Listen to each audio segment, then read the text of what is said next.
বিসমিল্লাহির রহমানির রহিম। পরম করুণাময় মহান আল্লাহ তাআলার অশেষ রহমতে বৈরী আবহাওয়া শেষ হয়ে আজকে আল্লাহ তাআলা রব্বুল আলামিন সূর্যের দেখা মানে মিলাইছে। তো আমরা আজকে দাঁড়িয়ে আছি মালিগাছা ইউনিয়নের ১ নম্বর ওয়ার্ড আতাল্লাপুর।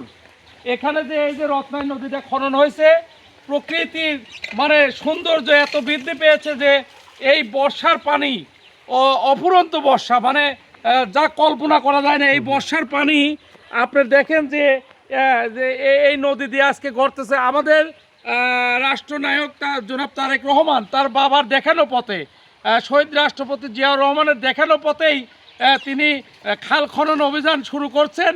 সেই খাল খননটাই আজকে আমি দেখাইতে এলাম। এটা মালিগাছা ইউনিয়ন, আমাদের হিমায়তপুর ইউনিয়নে উপর দিয়ে পদ্মকল নামে একটা নদী খনন হচ্ছে। আমরা আশা করছি যে হিমায়তপুর ইউনিয়ন সহ সকল বাংলাদেশের সকল ইউনিয়নে যেখানে যে নদী আছে সকল নদী খনন করা হবে।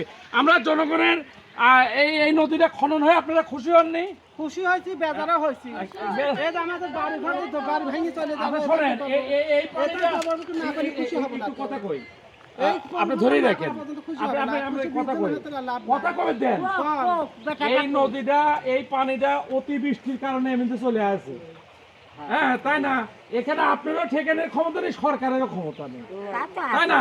তো আপনারা এমনি খুশি হননি? নদী কাটি খুশি হয়েছে, জনগণ খুশি হয়েছে। তবে এই নদী পারে কিছু গরিব মানুষ আছে, তাদেরকে একটু বিভিন্ন সহযোগিতা, খাদ্য সহযোগিতা, তারপরে আপনার পণ্য সহযোগিতা, তারপরে আপনার চলাচলের জায়গায় জায়গায় সাঁকো লাগবে, ব্রিজ লাগবে, তাই না? ব্রিজ লাগবে। এই ব্রিজগুলো রাষ্ট্রনায়ক জনাব তারেক রহমানকে আমরা অনুরোধ করব এই খাল খননের উপর দিয়ে কিছু ব্রিজ করে দেওয়ার জন্য বিশেষভাবে অনুরোধ করে শেষ করছি। আসসালামু আলাইকুম ওয়া রাহমাতুল্লাহ। 40,000 লোক স্কুল যায় পাচ্ছে না, কয় গ্রাম ব্রিজ দরকার না?